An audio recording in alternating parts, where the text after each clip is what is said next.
Thank you, Pramod. The Ladakh and Gilgit-Baltistan are one of the most geopolitically significant regions of Eurasia. In fact, Ladakh, especially Leh, was at the crossroads of many trade routes of 18th and 19th centuries. According to a report, in 19th century, trade worth lakhs used to cross through the town of Leh. There were six trade routes going through this area, and some of them passed from Leh to Gilgit-Baltistan and moved ahead. Of course, post-independent after 1947, we have seen these areas fall under the control of different powers. The princely state of Jammu and Kashmir, once it acceded to India, thereafter we saw Pakistan capturing a part of it. So most of Gilgit-Baltistan is today under Pakistani control. Similarly, in Ladakh, uh, China occupied, we had a 1962 war, and there were actually issues about boundaries between India and China. And after the 62 war, a significant part of eastern Ladakh continues to be under Chinese domination. So, to discuss about the geopolitics of this particular important region, that is Ladakh and Gilgit Baltistan region, we are going to have this session where we have, as per the program provided to me, six speakers and who will be discussing on this particular issue. We have a acute paucity of time. We have already overshot our time by 20 minutes. So I will ask all the speakers to finish their presentation within 8 to 10 minutes. I will start pointing out at 9 minutes, and I'll request you to wind up your presentations positively by 10 minutes so that we have at least some time for interaction, because there is no purpose of a seminar like this if you cannot have interaction. And our first speaker is Sandeep Kumar Singh. He's the assistant professor at Central University of Himachal Pradesh, and he would be speaking on geostrategic importance of Ladakh and Gilgit-Baltistan. Time now, according to my watch, is 11:09 Indian Standard Time. And since all the speakers in this session are from India, please try and wind up by 11:19. The floor is yours. Thank you, sir. I am audible, sir. Yes, you are audible. Please go ahead. Thank you, Alok, sir. Thank you, NICE Nepal, Pramod Jaiswal, for giving us the opportunity, Center for Kashmir Studies, Central University, Himachal Pradesh, to propose a panel on geopolitics of Gilgit-Baltistan and Ladakh region. As our chairperson, chair made this clear that why it is important for India, not only for India, I think India, Pakistan, and China. This region, Ladakh and Gilgit-Baltistan, is a tie-junction region. It is a historically important region for particularly in the context. That is why during the Dogra's period, Dogra king of Jammu fought the battle in Ladakh and captured the Ladakh and Gilgit-Baltistan, some territory, and that made into that was the bar between Dogra king and the not the Chinese, because the China was never a boundary between in Jammu and Kashmir, because Tibet was the main boundary and had the capacity to influence the region during. But after the for independence, what happened, as chairperson made clear, that the Pakistan occupied Gilgit-Baltistan, which was a crucial, important reason in the context of Silk trade route of connecting Tibet, current China, and Ladakh and Gilgit-Baltistan to Central Asia. That is why we have seen that why China is keep infiltrating in Ladakh area, keep poking in, because China in 21st century is playing a bigger role to dislodge the superpower of America economically, dominance of the region, particularly South and Central Asia. This particularly reason is very important for them. We know that the uh, China and Pakistan, China-Pakistan Economic Corridor, Belt and Road Initiative, which goes through this region. If something happens in the Karakoram Range, which is the connectivity between China-occupied Tibet and Pakistan-occupied Gilgit-Baltistan, and through that particular area to Afghanistan and Central Asia. That is why this region plays a very important role. In fact, not only in the context of trade routes, it is also important for Indian security point of view. If we have in 2020 how China infiltrated in the Ladakh, and almost for 3 months, India and China was. It is a fact that China 40 years had a clash. In fact, more than 20 Indian soldiers were killed during that. Or we don't know how many Chinese soldiers were killed because the Chinese never revealed their casualties. But this is the case that the China, India, and Pakistan, even after, particularly after the withdrawal and revocation of Article 370, China publicly made a point to against that particular revocation of Article 3. Given that the Article 370 is the internal matter of India, because China knows that if India is going to take central government of India is going to take control of Tibet, Ladakh, and Jammu and Kashmir directly to the Delhi, they'll have to think about their and the CPEC project in a larger, in a long-term context. And that is why China is playing aggressive role in Ladakh, or forcing Pakistan to change the status quo within Gilgit-Baltistan. As we know that Pakistan has given the separate status to Gilgit-Baltistan. Why? After 70 years, why Pakistan is thinking on that line? Because China is forcing them to move that obstacle. Till date, Pakistan was not willing to Pakistan occupied Kashmir and Gilgit-Baltistan of that particular region. Do the referendum and then they will decide what will be the status of that. But now Pakistan is disavowing their earlier position on Gilgit-Baltistan and Pakistan occupied Kashmir, or are now taking and giving them a constitutional status within Pakistan. So it's all depends that particular area, why it is important, because of its historical, geopolitical, geostrategic importance is proven from almost 200-300 time until in the 21st century we Afghanistan. Afghanistan is now another kind of geopolitical game. If Afghanistan is going to be important chess game for China, then the Ladakh and Gilgit-Baltistan importance also going to be becoming, because China will play a very aggressive role in context of Ladakh and Gilgit-Baltistan, because they understanding of dislodging the American power, particularly in Central Asia or Middle East, but this particular region going to be the vital importance for them. And that is why China is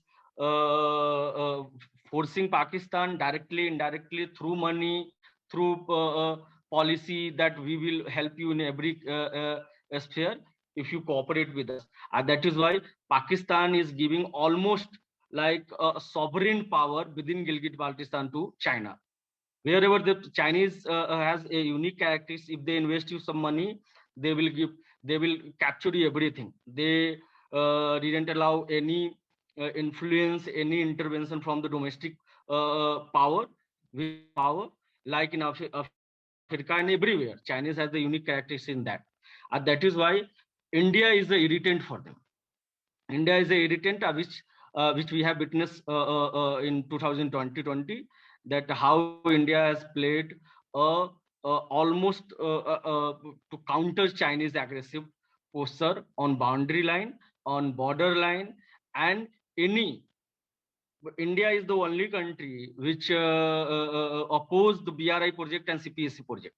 India is, as China repeated request to India that if you take part, we are a partner, we will build a better cooperation and economic opportunity for everyone. This is not a, but India objected that BRI and the CPC project, which is going through Ladakh and Gilgit-Baltistan, which is constitutionally, it is an Indian territory.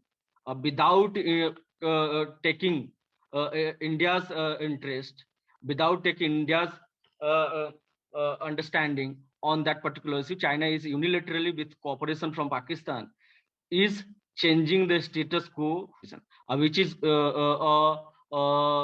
against India's strategic interest to accept that particular changes in the favor of China or Pakistan, whatever you call it.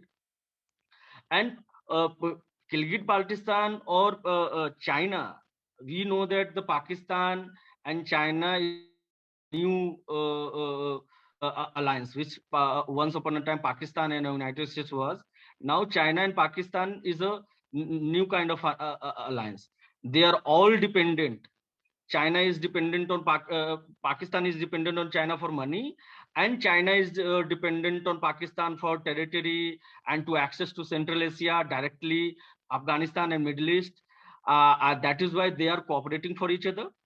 No, given the characteristics of Chinese, we know that what is happening in Xinjiang Pranta. No Pakistani leadership or any other kind of those, even in context of Afghanistan and Taliban. Taliban is not saying anything on this, and China is interested on that. That is why I think this reason will play an not only in this in today's context, in upcoming future, because the reason and the politics is continuously changing because of the US withdrawal within Afghanistan and Pakistan deep influence within Afghanistan and China. How will it happen? Let's wait and watch. But we have to, as an India's national interest, Gilgit, Baltistan, and Ladakh region going to be and very important, not in a trade context, but in a war, future war. Something happens between India and China and Pakistan simultaneously.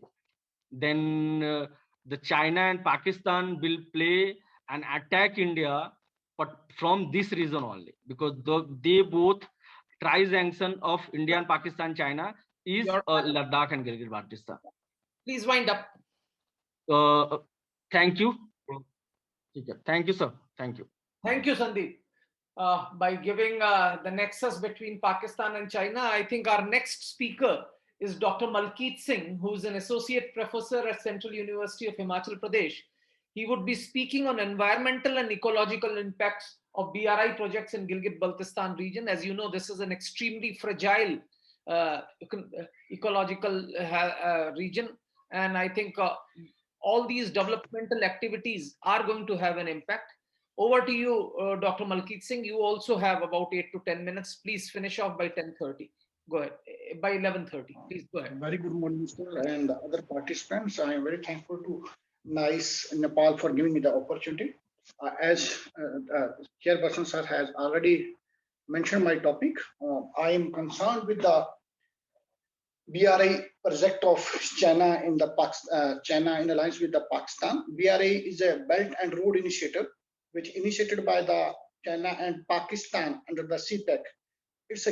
It's not only a project for the economic development, but it's a game changer in the region for in the geopolitical discourse of the region. I will be dealing with the two aspects because it's very important if I will be concentrating myself only on the environment, because environment is very much linked with the political governance as well as with the human rights. In the first part, I will be dealing with the environment effects of the BRI.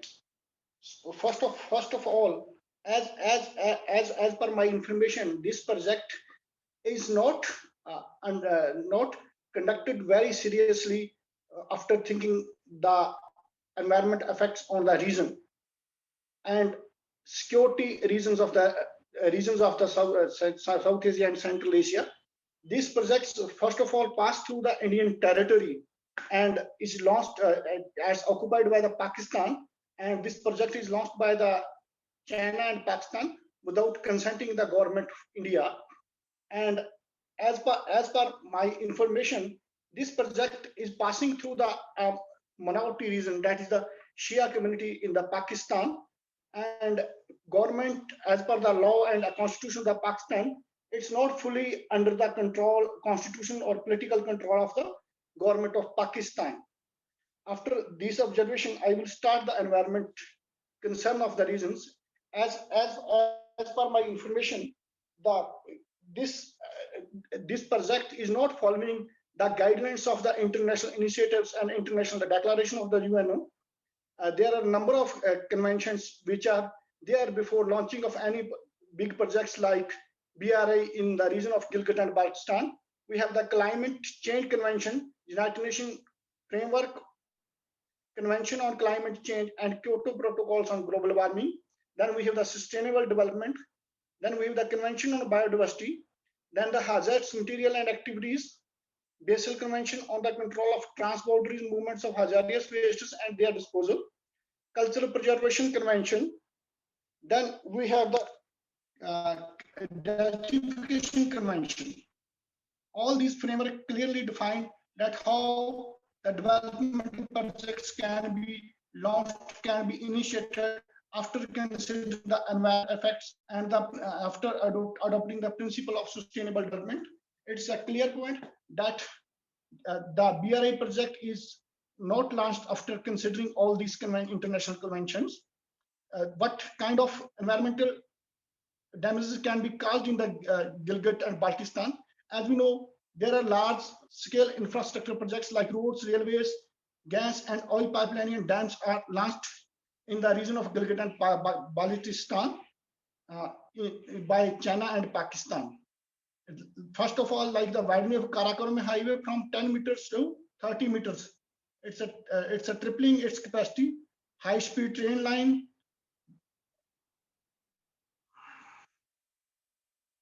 Hello. Then how it can melt the glaciers, damage the sensitive ecosystem, loss of productive agriculture and resettlement of large scale number of population, permanent disruption of the local economic activities, demographic changes, accelerated urbanization, introduction of the diseases.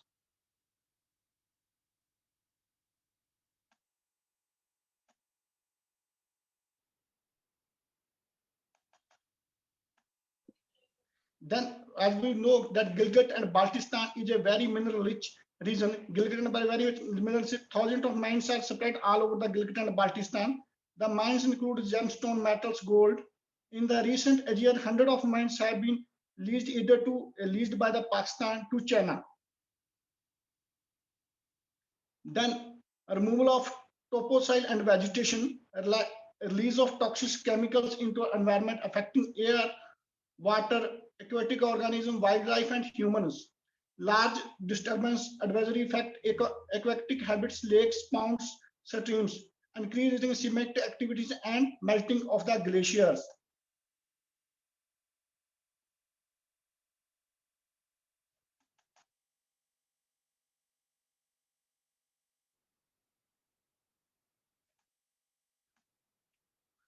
Climate change, unusual glacial melting, and other abrupt weather patterns such as heavy rains, cause natural.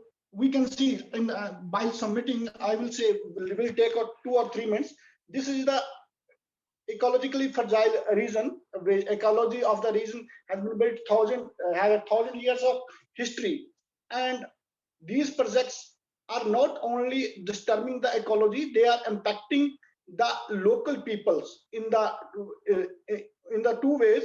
One is they are depriving from these projects are depriving them from their natural resources. Second, the people of these regions are becoming victim to the bad effects of the development, which is launched by the China for its economic prosperity and accepted by the Pakistan for its survival, economically survival. How these projects are affecting these projects are also resulting in the change of demography of the provinces, not only of the Gilgit Baltistan but the other provinces like the Balochistan. As per the demographic change in the Gilgit Baltistan region, and the report of the Federation of Pakistan Chamber of Commerce and Industry released in the 2016, it revealed that as per the revealed that as per the present rate, these Chinese are migrating to the Balochistan due to the CPC projects. They will be outnumbered by the Chinese nationals by the 2048, and they will become the minority in itself. These projects are not elevating the poverty of the regions who are underdeveloped, but these projects are benefiting the regions who are already developed, and these projects are benefiting the people who are skilled and who are educated and well placed in the Pakistan as well as both in the region of Gilgit and Baltistan. As per the recommendation of the international groups, these projects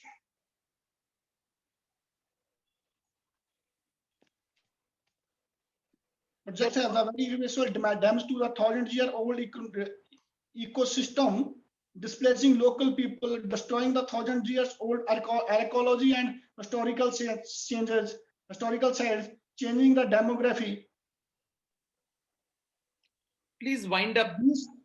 Just 1 minute. The activities are against the international law, agreement and conventions, climate change, sustainable development, biodiversity, hazardous material and activities, culture preservation and desertification.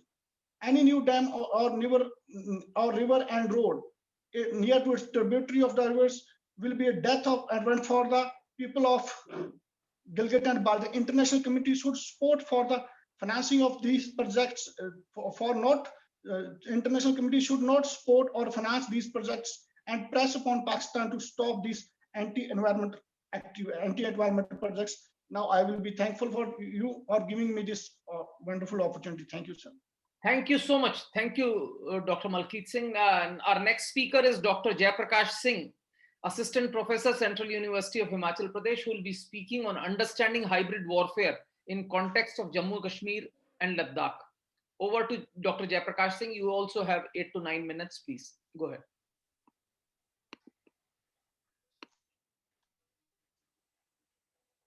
Thank you, sir, for giving me the opportunity. Before going into the case of Jammu Kashmir, let's have a understanding of hybrid warfare, what it is and why the Pakistan and Chinese strategy more focused on nowadays on hybrid warfare. There are two main basic characteristics that defines hybrid warfare. First is centrality of communication. In earlier strategy of warfare, missiles, nuclear weapons, and numbers of the army have the centrality of in warfare. But in hybrid warfare, a centrality of communication. Communication has a central role in hybrid warfare. And next is occupation of information. Earlier warfare focused on occupation of lands, economic assets, but hybrid warfare hybrid warfare focused more on the occupation of information. Why? Because it believes to destruct a nation within, not the outside. When we when we design a narration that works against a nation, uh, in that case, a country or a nation become destructive by self resources. So these two are the basic characteristic of hybrid warfare.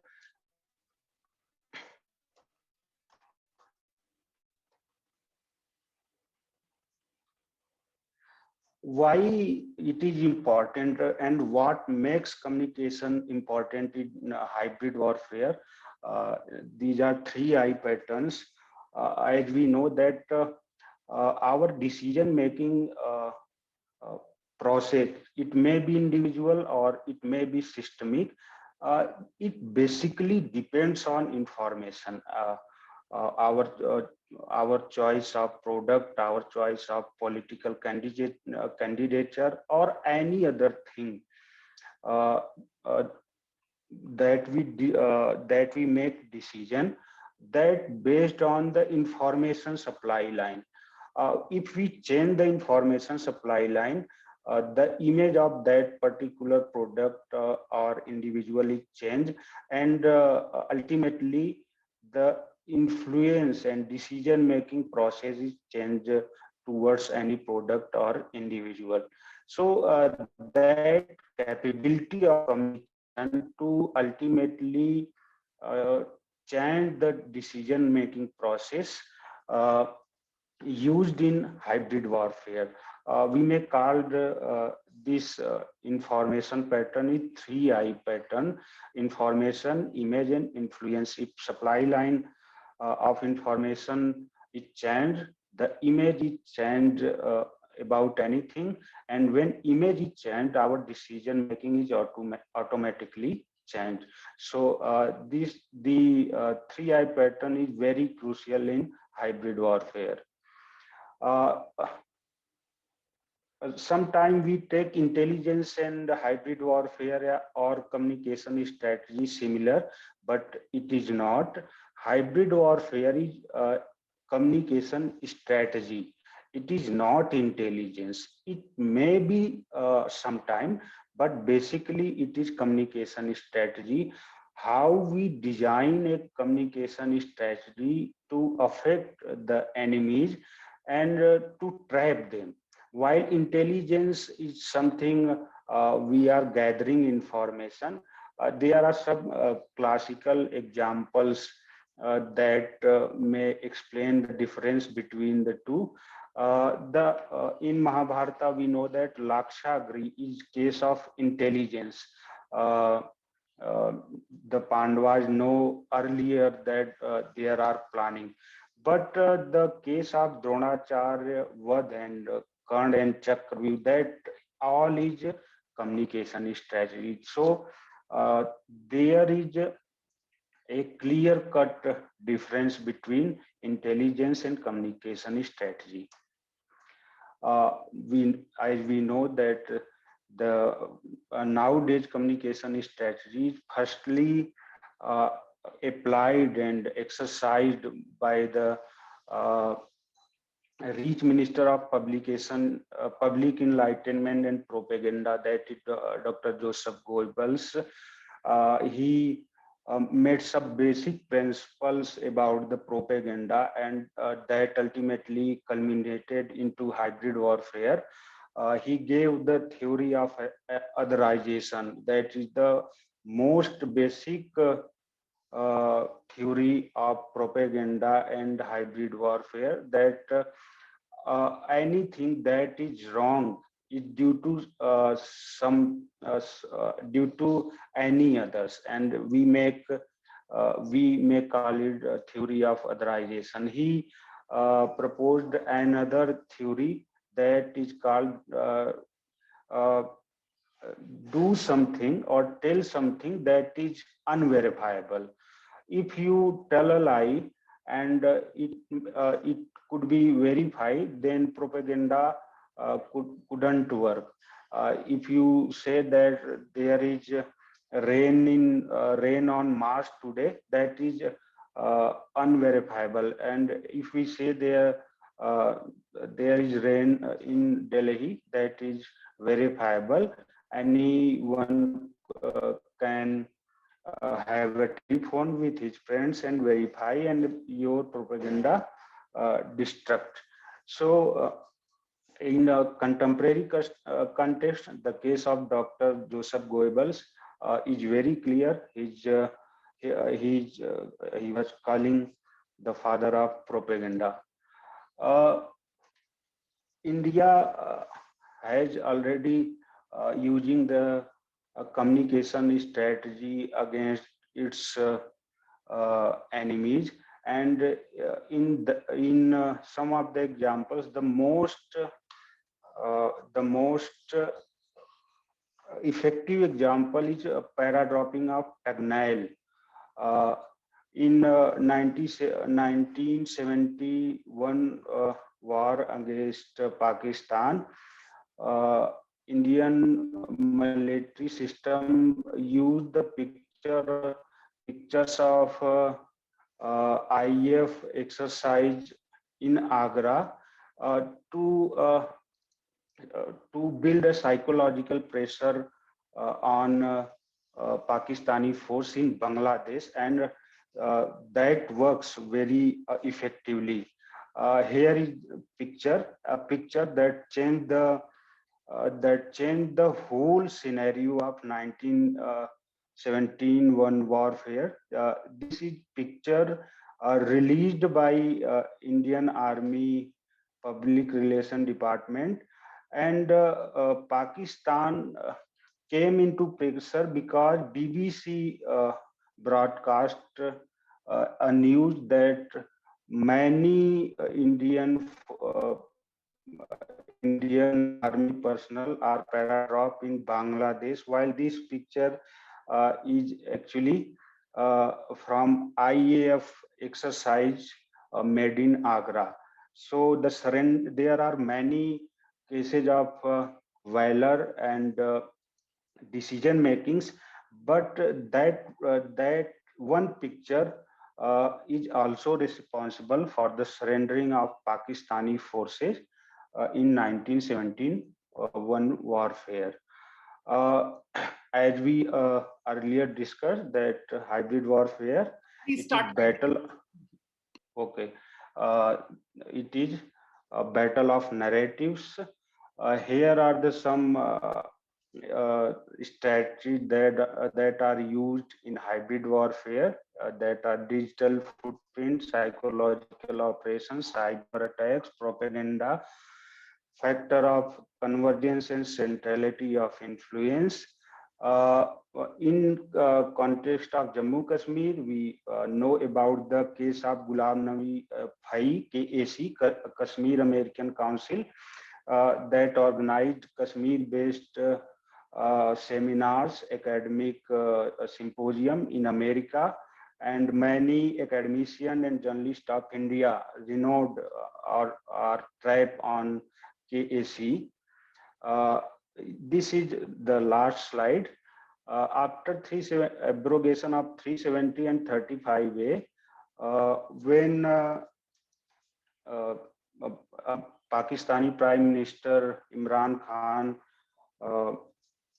go to 74th UN General Assembly, there is a declaration, tri-nation declaration to make a global Islamic channel based on the pattern of BBC. So the economic condition and political instability in Pakistan force him to adopt more on a hybrid warfare strategy, and this is the one clear-cut case of hybrid warfare. What we can do, fill in the blanks with truth without Pakistan trying to cultivate any propaganda. We must be factful and truthfulness. This is last. Thank you very much. Thank you, Dr. Jaiprakash Singh. Our next speaker is Dr. Vimal Kumar Kashyap, who is Assistant Professor, Central University of Himachal Pradesh. The Chinese factor in Gilgit-Baltistan, analyzing India's strategic interests in post-Article 370 abrogation. A very, very relevant subject. Again, you have 8 to 9 minutes. Please start. I think Bimal has not joined, sir. Bimal and Mahendra Singh are not available. Oh, that's good. Then we move to Pintu Kumar Mahla, who's a doctoral candidate from Central University of Jammu, and the only candidate who does not belong to Central University of Himachal in this particular panel. And he would be speaking on demystifying the geopolitics of the Indus Basin, a very, very relevant subject. Over to you, Pintu. Now, the two speakers are not there. You can take 10 to 12 minutes. Up to you.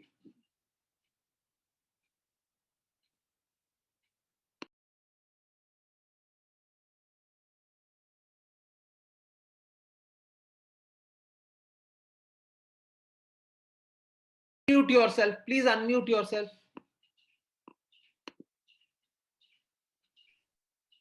Yeah. Okay, sir. Am I audible, sir? Yeah, now you are audible. Go ahead. Okay, sir. So, sir, good afternoon to all. Firstly, I want to thank NICE for giving me this opportunity to speak in front of the great scholars. I must appreciate the effort of NICE to bring the, such a great platform. And thank you very much. So, on my part, I will try to explain the geopolitics of Indus Basin. So on this part, firstly, I will try to, initiate the introduction. So on the part of introduction, so this Indus Basin covers entirely approx area of, 11 lakh 65,500 kilometers square, and it mainly lies in the India and Afghanistan, Pakistan, with a small area in the Tibet and Afghanistan. Within India, there is Jammu and Kashmir, Himachal Pradesh, and Punjab, and Haryana and Rajasthan. Indus Basin covers these areas within the India. So there are 5 major rivers included in the Indus Basins. These are the Jhelum, Chenab, Ravi, and Beas, and the Satluj. And as we talk of the right bank tributary, so previously the 5 rivers are the left bank tributaries, and on the bank of right bank tributaries, there is a Kabul River, which enters the Pakistan through the Afghanistan, but does not passes through the India. But we will deal only with the 5 rivers. These are on the left bank tributaries. So Indus Basin includes the eastern rivers and the western rivers. And eastern rivers includes the Ravi, Beas, and Satluj, and the western rivers includes the Chenab, Jhelum, and the Indus. So out of these 6 rivers, Beas is the only river which flows only within the India. So now we will move to the next part, that is the Indus Water Treaty, which is a very, very, we can say, relevant or a sort of controversial treaty, as we may say.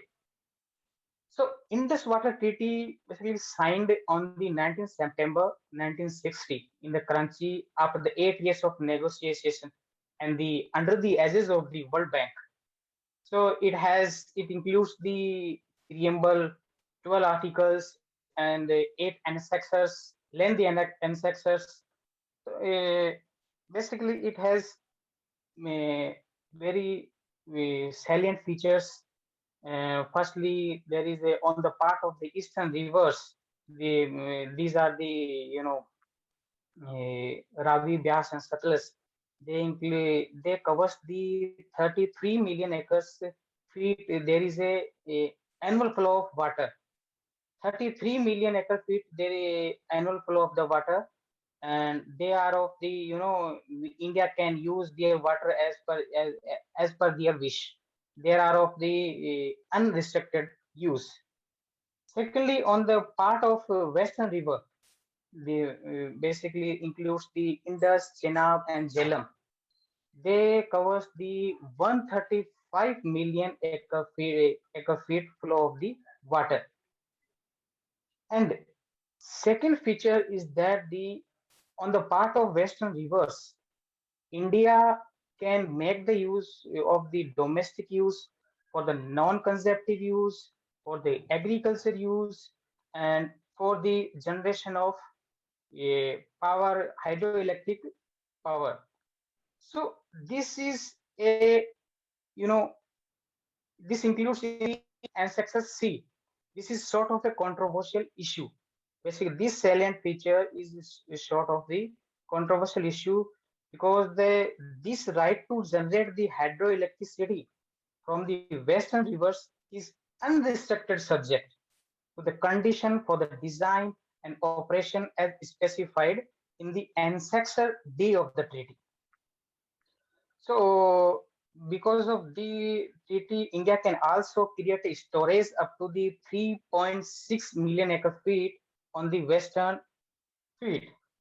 So as we come to the third salient feature of this treaty, if there is an issue with this treaty, so there will be a permanent Indus commission.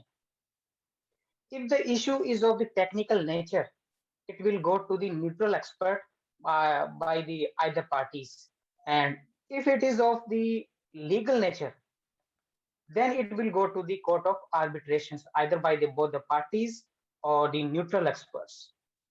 And on the fourth salient feature of this treaty, there is no provision in the treaty to stop the constructions of the project till the issues are resolved.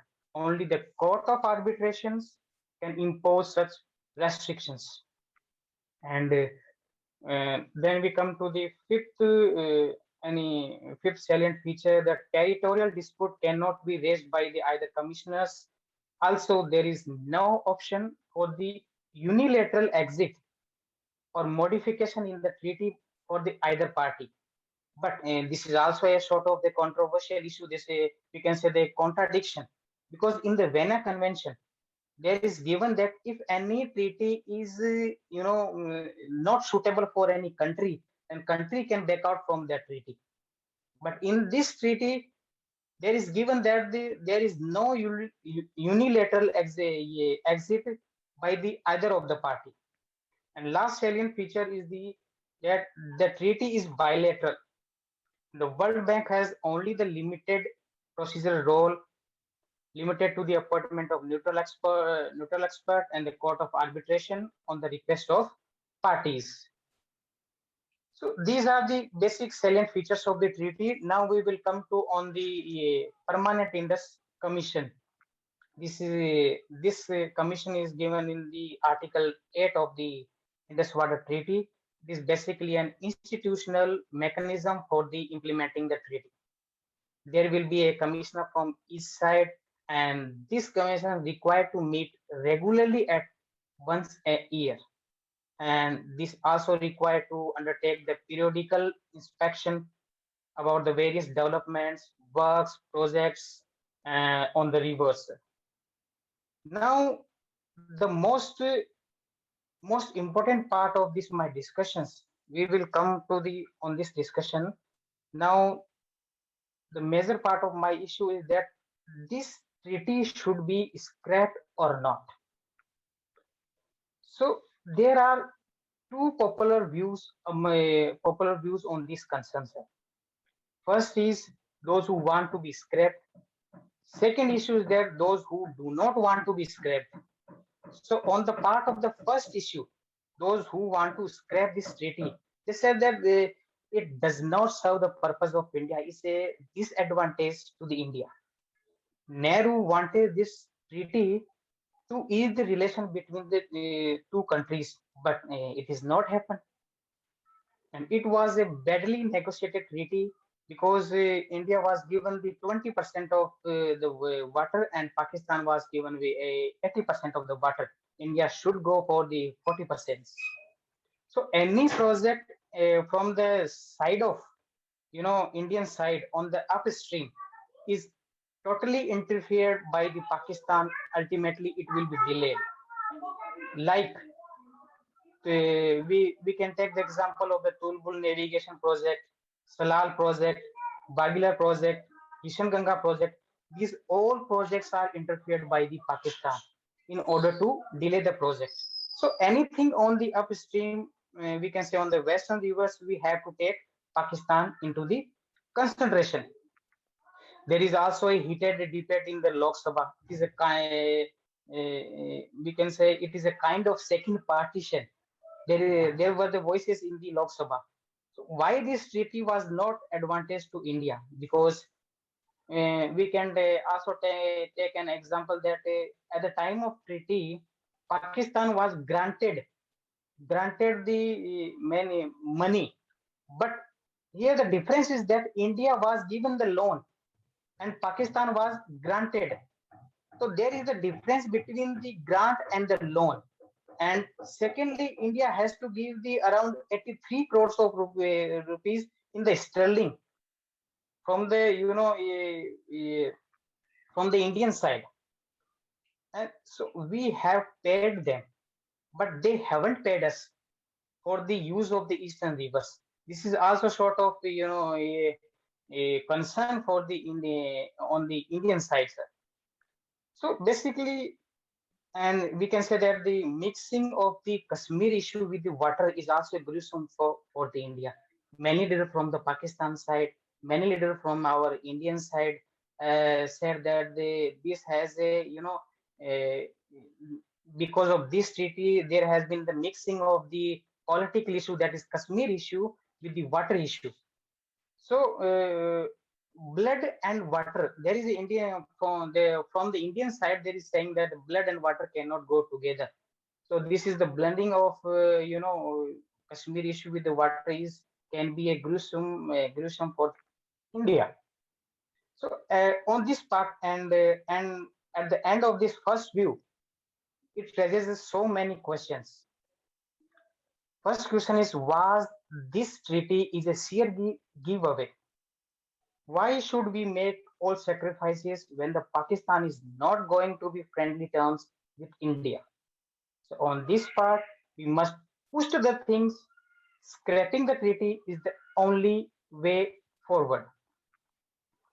So on the second part, those who hold the view that it should not be scrapped, they have said that it should not be scrapped, it should be renegotiated in the view of pressing the challenges such as climate change, global warming, and environmental impact assessment, or to ease the relation between the two countries.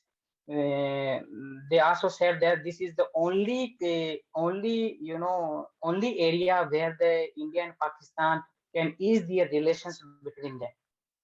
So and there is also a regular saying that our water is going towards Pakistan, but it is not so, as people feel that we have taken very little water in the 1960 treaty. Much water went to the Pakistan. Right now we are able to use basically the major water of these rivers. When we talk of the utilization of water, we have Ranjit Sagar Dam around the Ravi River. We have the Pong Dam along the Vyas River. We have Bhakra Nagar Dam. We have Vyas Satluj Link project. We are also transferring the water from the Ravi to Vyas. So these projects are able to use major waters, and there are some other water projects that are on the planning stage. These are the US project on the Ravi tributary. There is the Sapurkandi Dam project, which is on the Ravi River, and there is also a Ravi Vyas link. So these are projects which are on the planning stage. Then in the future, if these all the projects are going to work, we are able to use the major water of the rivers. So this is the saying that we are not able to use the most of the water of the river. It is not so. Like, we can also consideration as one of the point that is the topography of, we all know that the topography of the Jammu and Kashmir in the past of Himachal Pradesh, it is not possible to use more water than this. Technically, it is not feasible because we have no proper system like the interlinking of the rivers. There is a flood problem. So there is also a problem about the canal issues. We have the Harike Barrage. From the Harike Barrage, there two big canals take off from the Harike Barrage. One is the Rajasthan feeder, and second one is this Sirhind feeder. So as of the capacity of both of them, in today's day, we are not able to utilize even a third of this capacity. So due to this, we have to realize that water from the barrage of the Harike barrage, we have to release the water from the Harike barrage, and finally, water is goes towards the Pakistan.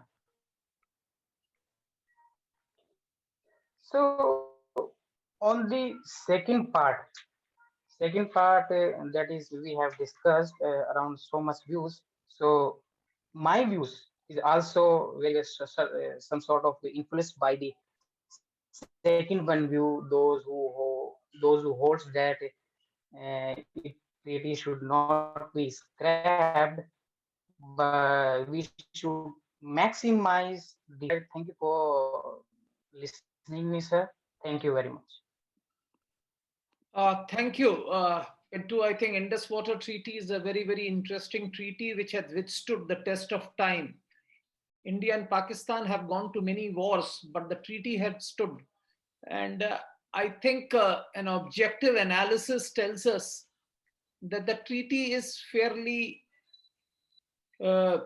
balanced. In fact, the three eastern rivers are with India, and of the three western rivers that go to Pakistan, India has the right to build run-of-the-river projects.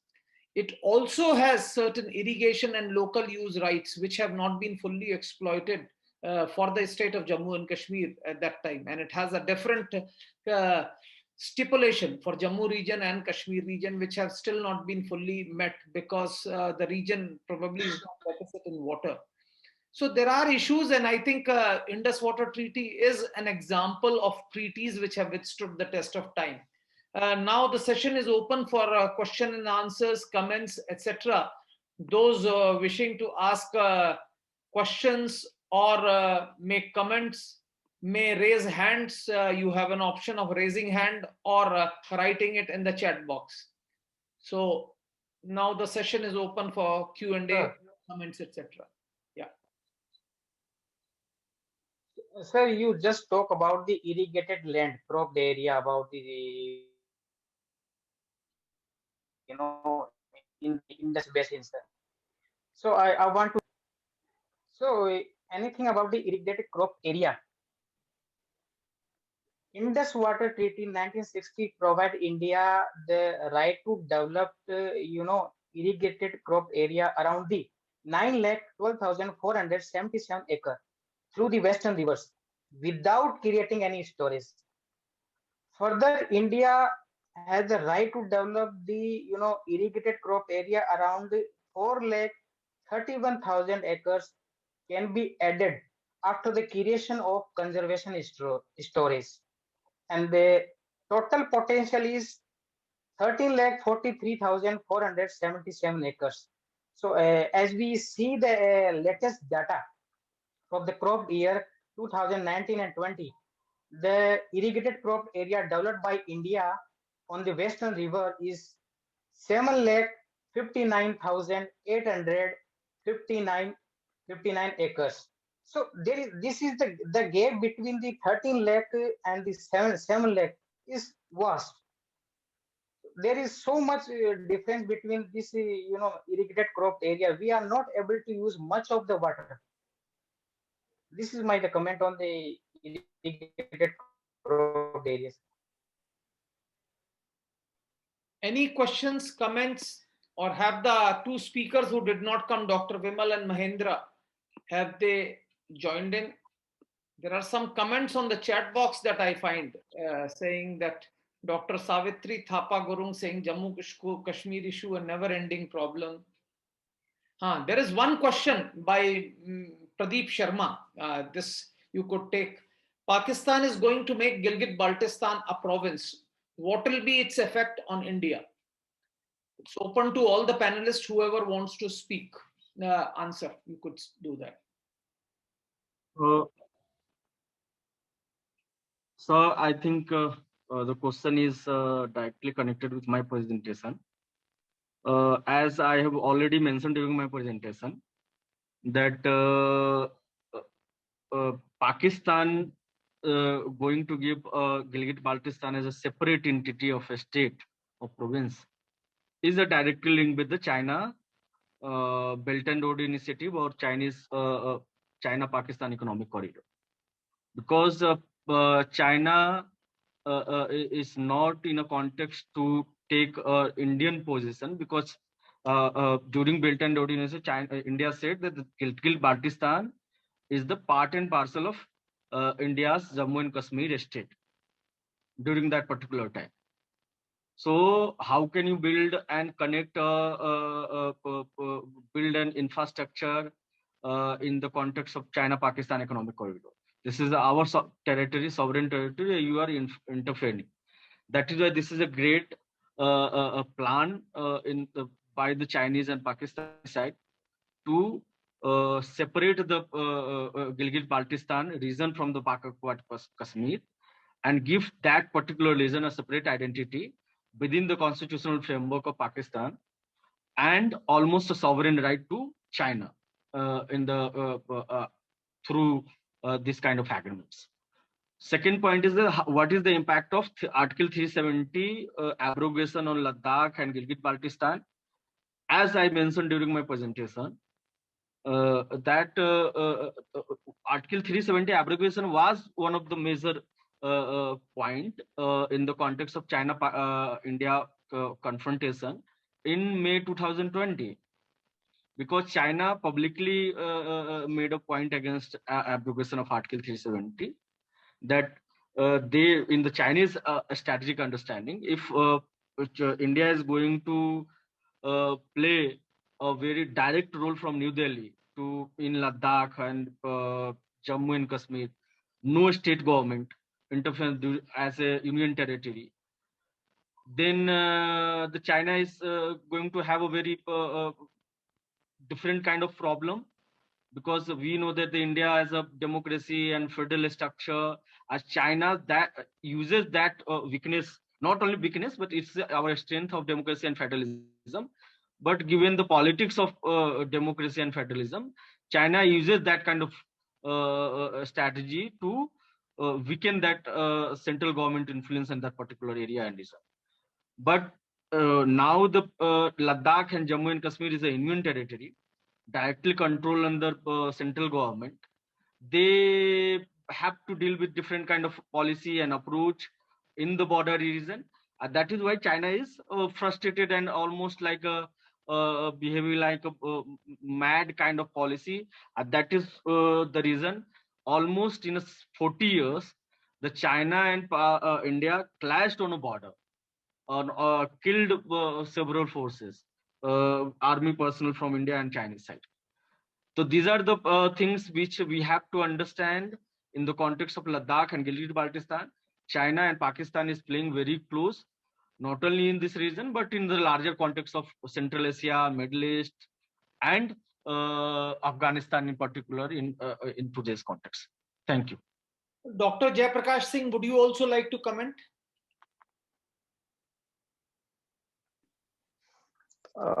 Yes, sir. My topic is very specific on hybrid warfare. My comment is that the weakening strength of Pakistan in both front, political and economic, and Indian resistance against China.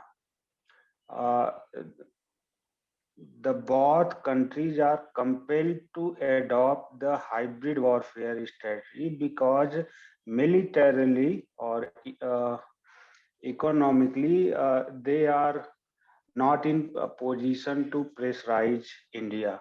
So as a soft target and long-term strategy, they are not. They are now focusing on the hybrid warfare, and Indian democracy, freedom of speech, and uh, the kind of media we have, they are using the our media space and time uh, in very calculated way. And as I earlier said, that hybrid warfare is a strategy to destruct within. So this is very suitable position for them to use our resources, our strength, our intellectual asset to destruct and deviate uh, the narrations of our country and affect the national interest. That is my point, sir. Thank you, Dr. Jayaprakash. There are a few questions which have come on the face, I which I would like to read first and then seek your answers. This is, of course, first question is why the Pak push to make Gilgit-Baltistan a province? I'll take 2-3 questions together and then you can answer. The next is by Sunil. How do the people of Gilgit and Baltistan view India? Is there any study or report on this? Then, of course, there is one question by Ritu Sharma. Is there the possibility of GNB, that is Gilgit and Baltistan, emerging as an independent state? Are there any strong separatist movement? How strong is such voices? And then is, of course, Sudhir Jha. Apart from economic interest, does China has strategic interests in Gilgit-Baltistan? What are the inroads of China in this region? Okay, I'll request all the panelists, if they would want to make a comment, they could do so. And we can ask Sandeep and then Jayaprakash if Dr. Malkeet Singh wants to invest, though of course his focus is on environmental issues and Pintu's is on Indus water treaty. So if they wish to make a comment, I would offer it to them, and then of course come to the two main chaps whose theme actually deals with this subject. You want to make any comment, Pintu or Dr. Jayaprakash, Dr. Malkeet?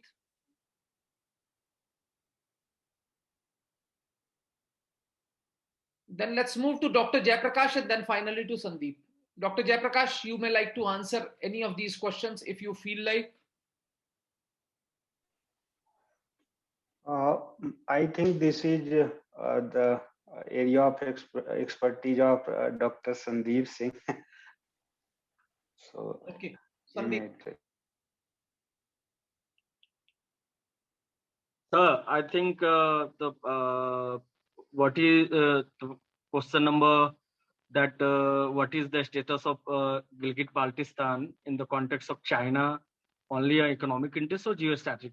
Obviously, economic and geostrategic interlinked in the context of China and Pakistan, even India. That China is not only using for a Belt and Road Initiative or CPEC project, but it is a counter to India in that particular transaction. If something happens tomorrow or day after tomorrow, any time soon, then China can play a military role in that particular region, and Pakistan can help them. The Gilgit-Baltistan, Ladakh region is a transaction region between India and Pakistan and China. It has a military and geostrategic interest of that particular region, other than the economic interest. What is the role of the people in Gilgit-Baltistan? As we know that the Gilgit-Baltistan is a Shia community majority region.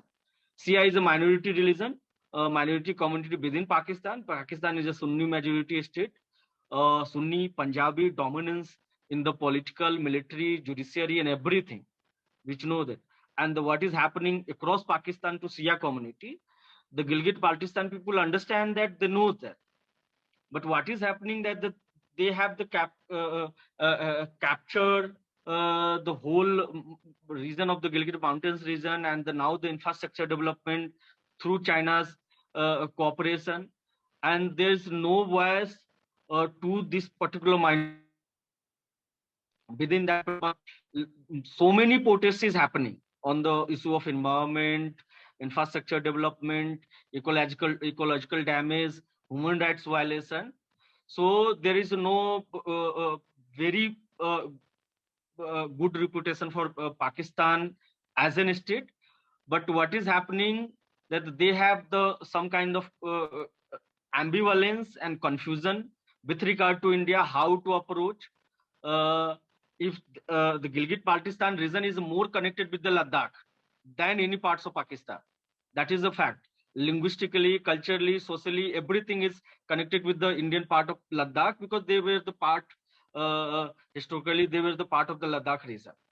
But there is no such way that they are demanding an independent state in comparison from Pakistan. But certainly they think that we are the most autonomous, and we must be given the autonomy and freedom to within the states of Pakistan, or challenging that encroachment by the Pakistani army and Punjabi population within Gilgit-Baltistan district. Thank you, Sandeep. Since there is time, I thought I'll make a few comments on the questions that have been asked, and I just give you my perspective, as I have written a few books on this subject. The first question is from Pradeep Sharma, asking, what is Pakistan is going to make Gilgit-Baltistan a province? What will be its effect on India? Well, Gilgit-Baltistan is an integral part of the former princely state of Jammu and Kashmir, so we ought to oppose it.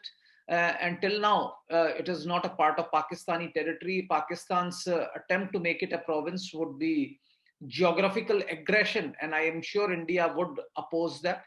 It does help Pakistan to satisfy China, because China finds that it is on a very weak wicket. Because when we say that Gilgit-Baltistan is not part of Pakistan according to Pakistan's constitution, and it is a part of India's territory as per Indian constitution, so they have no answers to that. So that's where I think the attempt is being made. They are pushing China to make it into a province.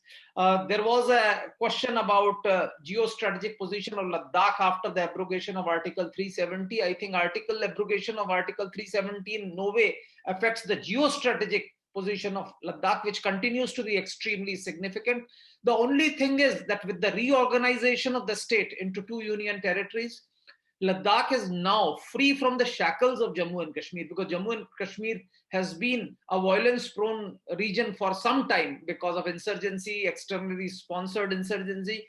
Now, having been separated, Ladakh is free to charter its own course and develop as fast as it can, which it could not do so earlier. So now it has that freedom and it can do that.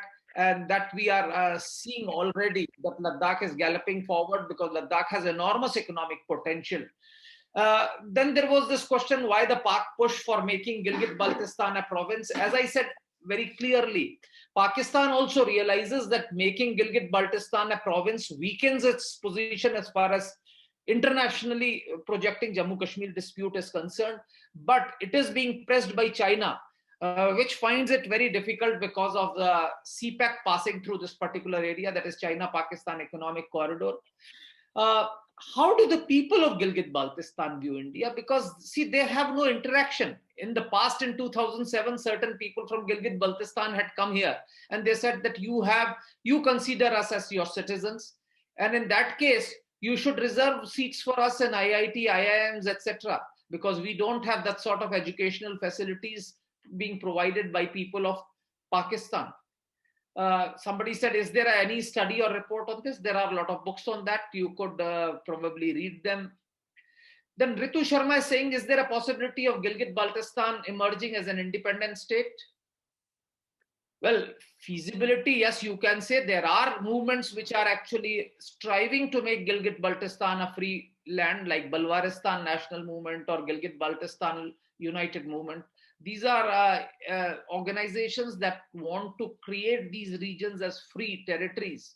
But they are limited because, firstly, we need to understand Gilgit-Baltistan is a sparsely populated region. The population is very, very low.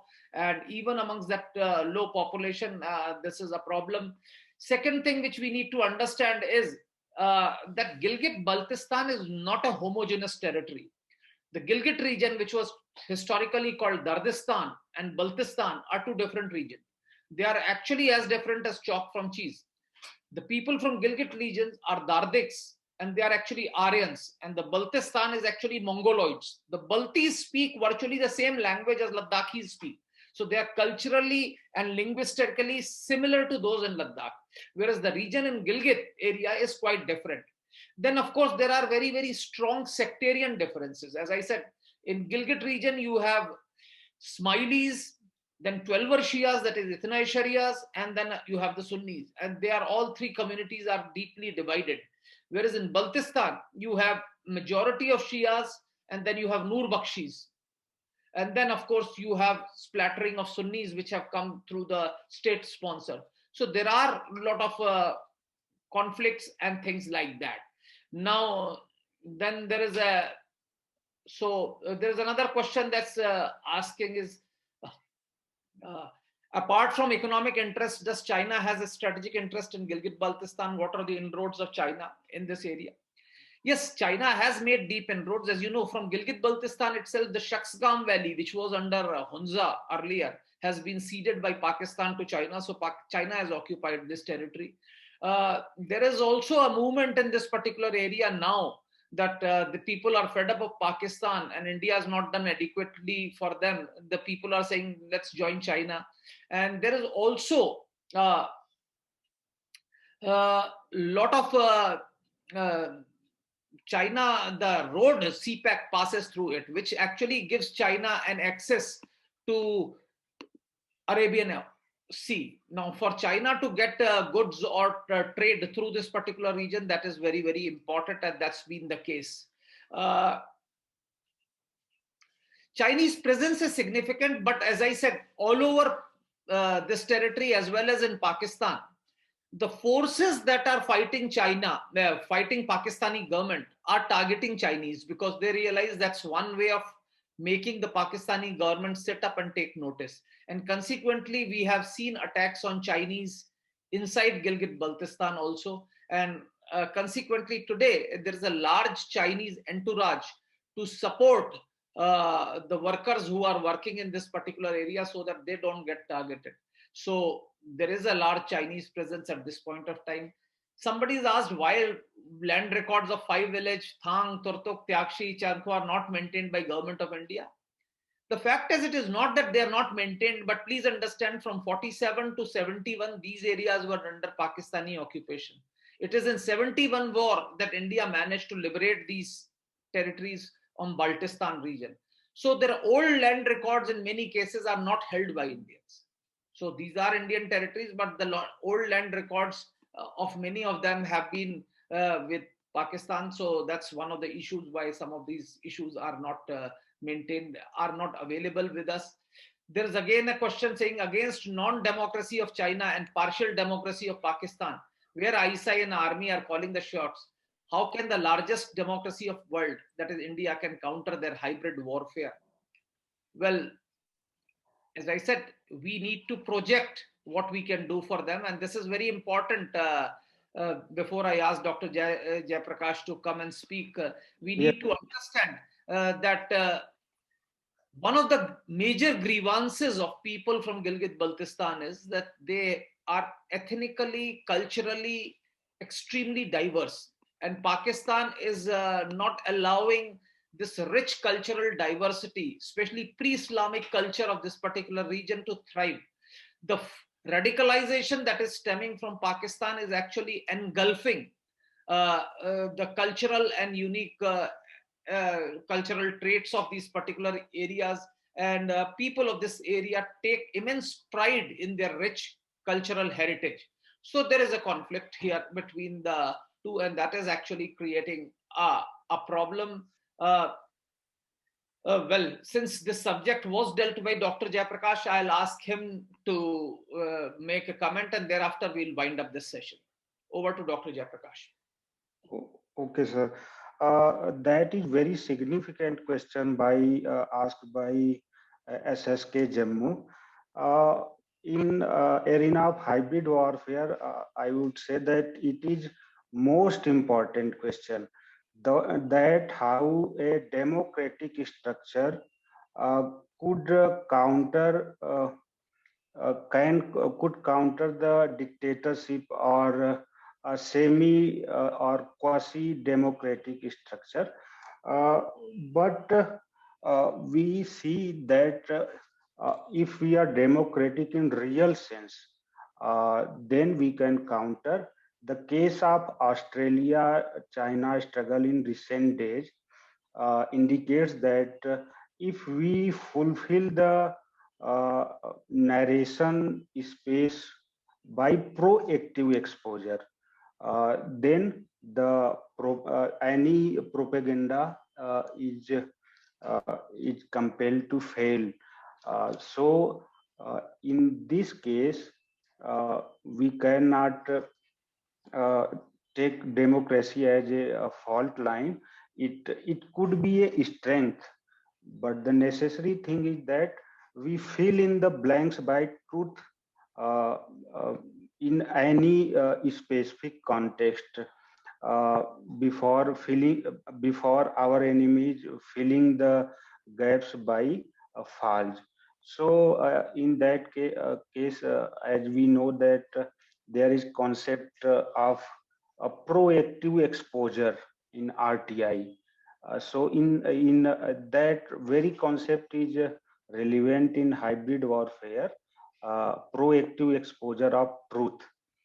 Uh, Propaganda or false news or false narrations are prevailed only in the condition when that is not filled by the truth.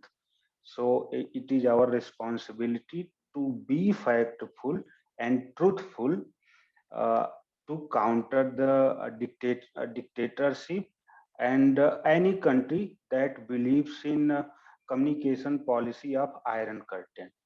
So we can, and even that case, democracy is a strength. Thank you, Dr. Jayaprakash. Since there are no more questions and we have nothing more, I would like to end this session. And Pramod, we are ending this particular session almost 15 minutes before time, 15 to 20 minutes before time. And that shows that there is lack of interest as far as Gilgit-Baltistan and Ladakh is concerned. Of course, two of our speakers did not turn up, and that's of course contributed to this session ending before time. Thank you very much. Over to Pramod. Thank you, sir. Distinguished chair, speakers, ladies and gentlemen, as we have come to the end of this session, we would like to express a sincere gratitude and thanks to the chair for agreeing to chair and moderate the session today. Our sincere thanks also goes to all the speakers for being a part of the event and delivering such comprehensive and convincing presentations. We would like to acknowledge our gratitude to our friends from the diplomatic community, experts, academia, media, and different organizations.